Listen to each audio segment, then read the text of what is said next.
Hello friends, welcome to my channel. நம்ம இந்த வீடியோவில் இதை பற்றி பார்க்க போகிறோம் அப்படின்னா, ஒரு ஃப்ராக் இதுக்கு முன்னாடி நான் பண்ணியிருந்தேன். ஸோ அதோட ஷால் தான் பண்ணிகிட்ருக்கேன். ரொம்ப சிம்பிளாக டிசைன் போதும் அப்படின்னு சொல்லியிருக்காங்க.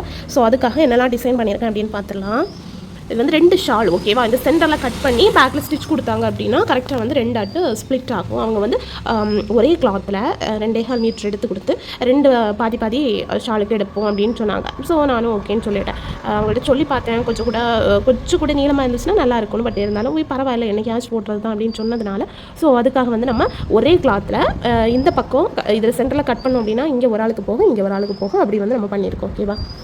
ஸோ இதுக்கு வந்து என்ன ஒர்க் பண்ணியிருக்கோம் அப்படின்னா, ஒரு 2 லைனுக்கு சரி த்ரெட், சில்வர் கலர் சரி த்ரெட் வச்சு ஒரு 2 லைன் கொடுத்துட்டு அதுக்கப்புறமா ஒரு line cut bead, dark colour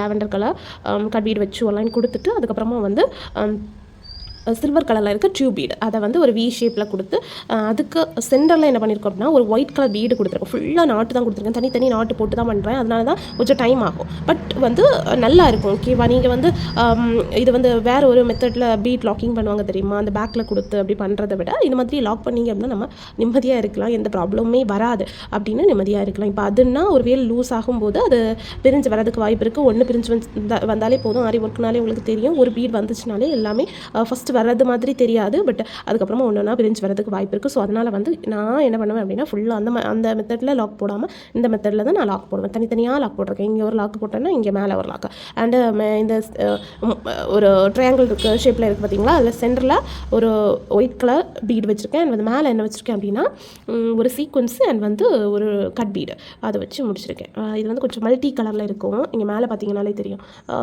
இது லாவெண்டருக்கு செட் ஆகும், ப்ளூக்கு செட் ஆகும், பிங்க்குக்கு செட் ஆகும், அப்படி கொஞ்சம் ஒரு மல்டி கலர் சீக்வன்ஸ்னு சொல்லலாம். ஸோ சூப்பராக இருக்கும். அதை தான் வச்சு முடிச்சிருக்கேன். இது வந்து சென்டரில் கட் பண்ணி இதை திருப்பி கூட அடிக்கலாம். இல்லை உங்களுக்கு வந்து டைம் இல்லை, திருப்பி அடிக்க டெய்லர் வந்து ஒத்துக்க மாட்டாங்க அப்படின்னு ஏதாச்சும் உங்களுக்கு கஷ்டமாக இருந்துச்சுன்னா பேக்கில் இந்த இடம் இருக்குல்ல, அந்த சரி த்ரெட் அந்த இடத்துல ஃபுல்லாக வந்து கம்மை தடவிட்டு அதை ட்ரை ஆக வச்சுட்டு நல்லா ட்ரை ஆக வச்சுட்டு நீங்கள் கட் பண்ணி கூட எடுத்துக்கலாம். அதுவும் இல்லை அப்படின்னா சோல்டரிங் மிஷினை விற்கிறாங்க தெரியுமா, அதை வாங்கி சூப்பராக சோல்டரிங் பண்ணிங்கன்னா கூட எந்த பிசுறுமே இருக்காது, பிரிஞ்சு எதுவுமே வராது. சோல்டரிங் பண்ணுறது இன்னும் நல்லாயிருக்கும். உங்கள்கிட்ட சோல்டரிங் மிஷின் இல்லைன்னா நீங்கள் வந்து கம் போட்டு அதை கட் பண்ணி எடுக்கிறதுக்கு கூட ஓகே தான். நம்மள்கிட்ட என்ன ப்ராப்பர்ட்டி இருக்கோ அதை வச்சு நம்ம வந்து என்ன ஒர்க் பண்ண முடியுமா அப்படின்னு யோசிக்கணும். ஸோ அதுக்காக நான் இது பண்ணியிருக்கேன் ஓகேவா. நான் வந்து டெய்லர்கிட்ட கேட்பேன், டெய்லர் இதை பண்ண முடியுமான்னு. இல்லை பண்ண முடியாது அப்படின்னா நான் கம் போட்டு கட் பண்ணி எடுக்கணும் அப்படின்னு தான் யோசிச்சிருக்கேன். என்கிட்ட சோல்டரிங் மிஷின் இல்லை. ஸோ இப்படி தான் பண்ணியிருக்கேன் ஓகேவா. இங்கே வந்து யோசிக்கலாம் நான் எதில் போட்டிருக்கேன்னு. நான் போட்டிருக்கிறது ஃப்ரேமில் போட்டு தான் இது வந்து பண்ணியிருக்கேன். சென்டரில் வரது மாதிரி இந்த சைடில் என்ன பண்ணுவேன், இப்போது இங்கே தான் வந்து ஒர்க் இருக்குது ஓகேவா. இது என்ன பண்ணுவேன் அப்படின்னா, இது வந்து இந்த மொபைலு ஏதாச்சும் இந்த கொஞ்சம் சேஃபான பொருள் வாங்கும்போது ஒரு ஸ்பாஞ்ச் கொடுப்பாங்க தெரியுமா. ஒரு நிமிஷம் நான் அதை காமிக்கிறேன் பாருங்கள். இந்த மாதிரி ஸ்பாஞ்ச் கிடைக்கும் தெரியுமா, அந்த ஸ்பாஞ்ச் இது வந்து கொஞ்சம் வந்து கட்டியாக இருக்குது. ஸோ அதை வந்து நான் 2 அடுக்கு கட் பண்ணேன். ஸோ கட் பண்ணி தான் யூஸ் பண்ணேன். இதில் வந்து எந்த இடத்துல வந்து அந்த பீடு இருக்குமோ அந்த இடத்துல இதை வச்சு அதுக்கு மேலே ஃப்ரேமை மாட்டுவேன். இப்போ நம்ம கட் பீடெல்லாம் யூஸ் பண்ணும்போது இந்த ஃப்ரேமில் மாட்டுச்சு அப்படின்னா கண்டிப்பாக வந்து உடஞ்சி போகிறதுக்கு ரொம்ப அதிக சான்ஸ் இருக்குது. இந்த மாதிரி பண்ணிங்கன்னா ஒரு பீடு கூட உடஞ்சி போகவும் செய்யாது, ரொம்ப சேஃபாக இருக்கும். ஸோ அதுக்காக தான் நான் இப்படி பண்ணேன். ஏதோ யூடியூப் சேனலில் பார்த்த மாதிரி ஒரு ஞாபகம் முன்னாடி பார்த்தேன், அதை வச்சு தான் நான் ட்ரை பண்ணேன். இதுக்கு முன்னாடியே நான் ட்ரை பண்ணியிருக்கேன், சூப்பராக இருக்கும். நீங்களும் உங்களுக்கு என்கிட்ட ஃப்ரேம் தான் இருக்குது, பட் எனக்கு இந்த மாதிரி ஒர்க் பண்ணணும் அப்படின்னு யோசித்தீங்கன்னா கண்டிப்பாக வந்து நீங்கள் கார்ட் யூஸ் பண்ணாமல் ஃப்ரேமில் கூட பண்ணலாம். ரொம்ப அழகாகவே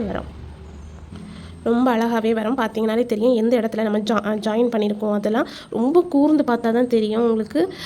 அவ்வளவு சூப்பராக இருக்கும். இனி என்ன பண்ணுவேன் அப்படின்னா இதை பிரிச்சுட்டு இந்த இடத்த வந்து அந்த ஃப்ரேமில் மாட்டுவேன். ஸோ இப்படி தான் ஃப்ரெண்ட்ஸ் பண்ணுவேன். உங்களுக்கு எப்படி மாட்டுவேன் அப்படிங்கிறது ஏதாச்சும் வீடியோ வேணும் அப்படின்னா கண்டிப்பாக வந்து எனக்கு வந்து மெசேஜ் பண்ணிக்கோங்க, கமெண்ட் பண்ணுங்கள். ஓகே ஃப்ரெண்ட்ஸ், இவ்வளோ தான் இந்த வீடியோ பிடிச்சிருந்தா லைக் பண்ணுங்கள், ஷேர் பண்ணுங்கள், கமெண்ட் பண்ணுங்கள். மறக்காம நம்ம சேனலை சப்ஸ்கிரைப் பண்ணிக்கோங்க friends. Thank you friends, thanks for வாட்சிங்.